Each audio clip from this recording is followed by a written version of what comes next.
The early 1960s were a very peculiar, interesting, and transformative time in the history of Western music. The initial waves of swing music and early rock and roll had begun to peter out as forms of mass popular entertainment.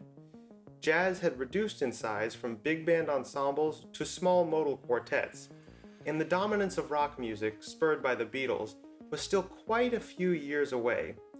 What was left in the intermediary years was known as the Space Age era of music.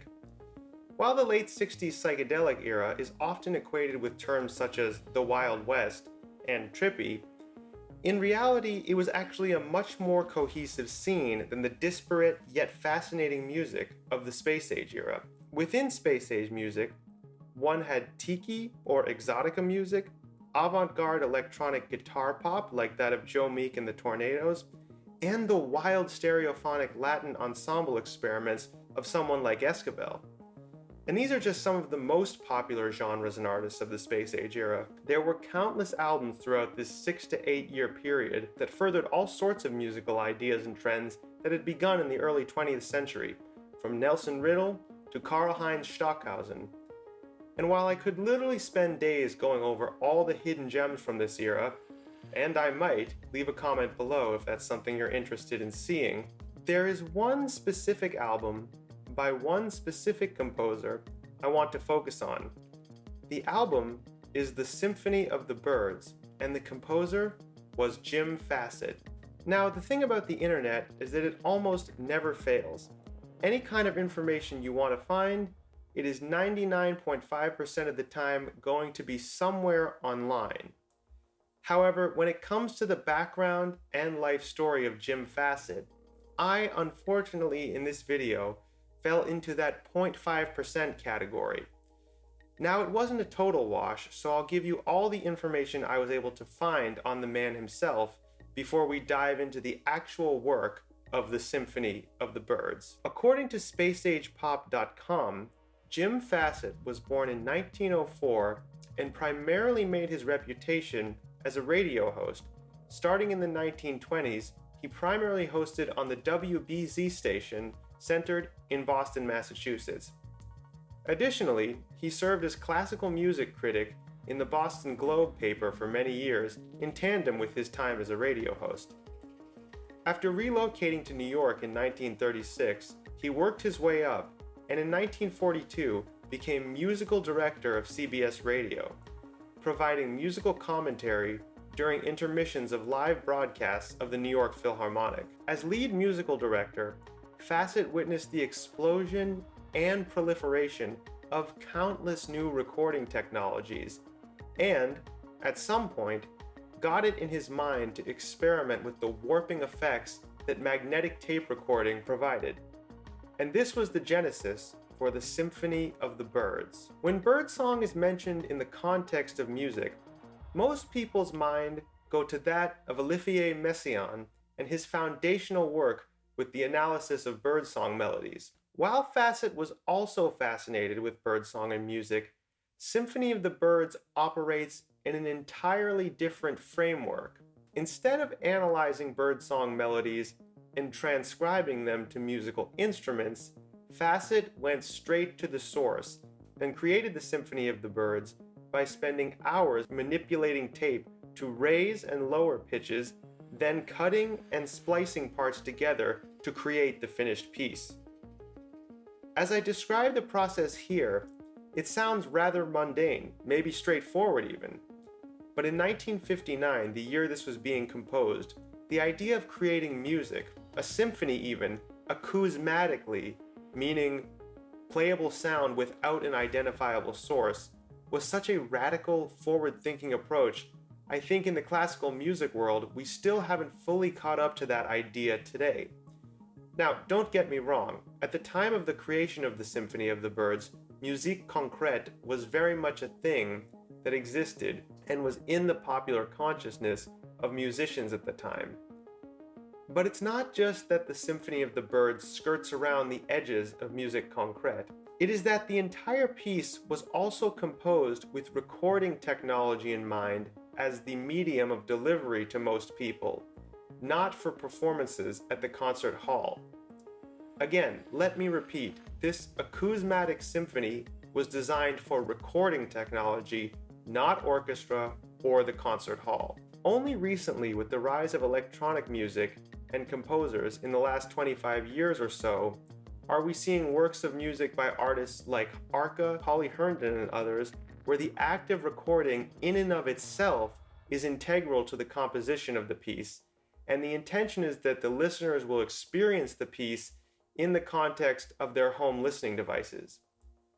Even Philip Glass, whose 1981 Glass Works is often considered one of the first pieces of classical music to be composed primarily for home listening rather than performance, still lagged behind Jim Fassett by about 2 decades. Next, to fully understand the Symphony of the Birds and its importance to music, we need to understand the pre-digital manipulation of sound in the analog era. In the modern day, and for all of my adult life, the use of DAWs, or digital audio workstations such as Pro Tools, Logic Pro 10, and Ableton Live, have given musicians unprecedented freedom in the realm of sound design that is truly unbelievable and has led to giant leaps and bounds of innovation in music by artists such as those mentioned earlier.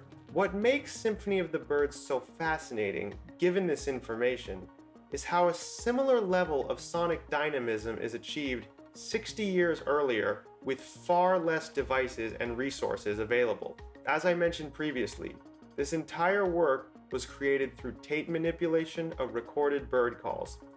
I'd like to go over in a bit of detail some of the methods used. First, pitch shifting achieved through tape speed manipulation. Before we could simply warp pitches with the click of a button, to lower or raise a pitch of recorded sound, one had to slow down or speed up the speed at which the magnetic tape containing the sound hit the playhead of the playback device. The output of this pitched up or down sound then had to be recorded on another blank piece of tape in order to capture the result of said pitch manipulation in the context of a song or composition. Following this, effects such as EQ, compression, and other effects were applied to clean up the modulated sound to make it more clear sonically. While that does not sound like too radical of a process, I want to show you all what the inside of a recording studio looked like circa 1959 when the Symphony of the Birds was recorded. It would have taken hours upon hours of working with razor and magnetic tape to achieve what we end up hearing on this recording. Then there is the nature of tape splicing. Throughout the Symphony of the Birds, there are multiple moments when melodic fragments appear and are transformed in traditional manipulation of motives typical of classical symphonies. In order for this to exist in an acousmatic form, one can imply that after manipulating pitches, Fassett meticulously stitched together various tape loops and sequenced melodies along a main master tape, and all of this would have been achieved with magnetic tape, a razor, a playhead, and sticky tape for splicing. Truly a Herculean and admirable effort given the methods available at the time. And lastly, while the work can be comparable to modern electronic compositions and their use of strange effects to blur the boundaries of various sounds, the fact that this piece was assembled on magnetic tape gives it an indefinable quality that simply cannot be achieved in modern electronic production and composition. Some of the choices Fassett made are choices that would only seem intuitive due to the nature of tape editing as opposed to electronic editing on a DAW. So now that we've covered the incredible conceptual reframing the Symphony of the Birds presented, let's dive into the actual music of the record. Peculiarly, and very much of the era, we start the record with an introduction track by Jim Fassett explaining the process through which the piece was composed. He explains the differences between various bird calls and further explains, despite how strange the record may sound to you going forward, it's important to remember that all sounds you hear are composed from these simple bird calls. Of singing birds. Every sound in this musical composition, every note, chord, background, solo, every sound and every combination of sounds was emitted originally from the throats of birds. If at certain moments they seem a little off pitch, it's because the bird you're hearing that moment sings a little off pitch. Once the introduction track concludes, we begin the first movement of the three-movement Symphony of the Birds. The first movement is the Andante y Lirico. Throughout the first movement, we get a phantasmagoric mix of notes swelling and falling that almost sound as if they could have been created on a theremin, a musical device that was popular during the Space Age era. While there is no antecedent in any other symphony that the first movement of Symphony of the Birds can be compared to, it does manage to imply a funeral march by including the Dies Irae in its development section, or what I am calling the pseudo-development section.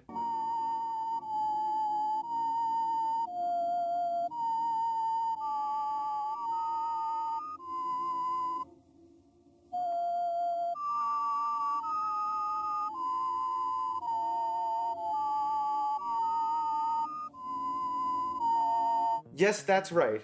Through what must have been countless hours of tape splicing and tape speed manipulation, Fassett is able to replicate the note sequence of the famous Dies Irae figures used often in symphonic movements to indicate darkness and death themes. The Dies Irae was used most famously in the ending Witch's Sabbath of Berlioz' Symphonie Fantastique. The second movement, the buffo, starts with a staccato figure of pitched crow-like calls.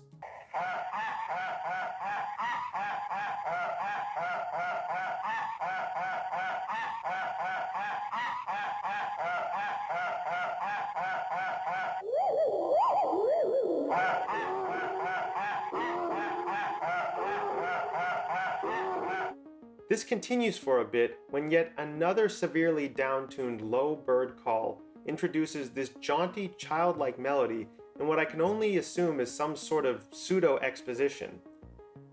On top of this melodic figures, bird calls are tape manipulated to imitate what appears to be the sound of spaceships and other space age era sound effects that again would have been popular with the general public at this time.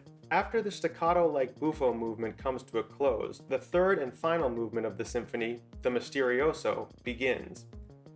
While the Misterioso movement does share some similarities with the first movement in terms of its phantasmagoric quality, its melody occupies a much lower register, indicating heavier tape manipulation, and it is filled similarly to the second movement with bird calls that appear to imitate various sci-fi noises popular at the time.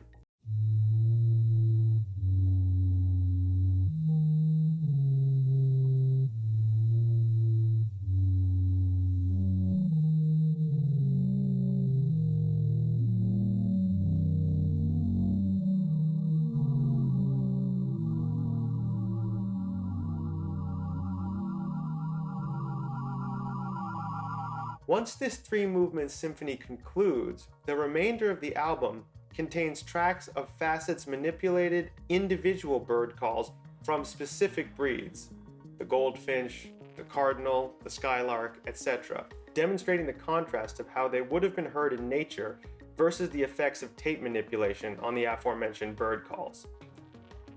So in conclusion, what is there to say about the Symphony of the Birds? First, we need to note that its focus on bird calls certainly set it apart from its similar experimental space-age contemporaries more interested in strict electronic composition.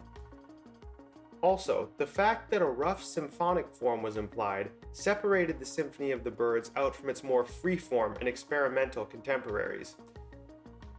Its tape manipulation was stunning, and really it's just such a cool, obscure relic from the space-age era that definitely needs more love and attention. And that is why Jim Fassett's Symphony of the Birds should no longer be lost.